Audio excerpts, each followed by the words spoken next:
So if your van was winterized when you received it, you'll want to reconnect all of your hoses before you open any valves and try to run the system. So all you'll need for that is a flat tip screwdriver.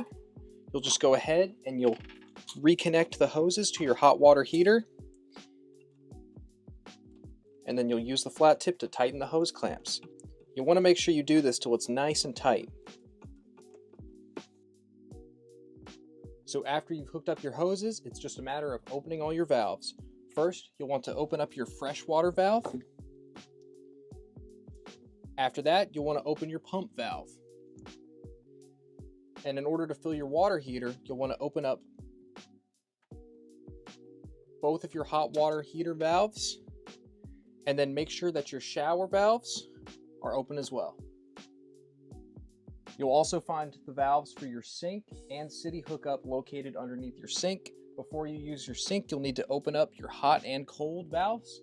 And in order to use your city valve or city pressure, you'll need to open up the city valve.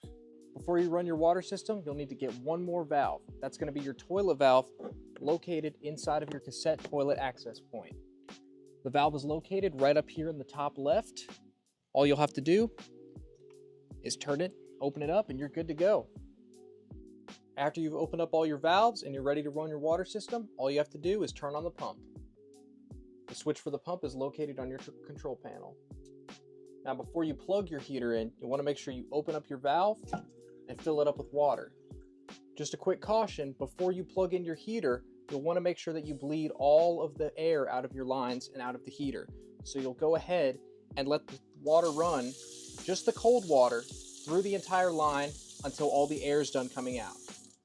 Once that's done, you could go ahead and plug in your heater.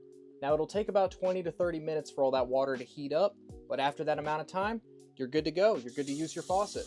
After it's done flowing, you'll go ahead and you'll plug it in.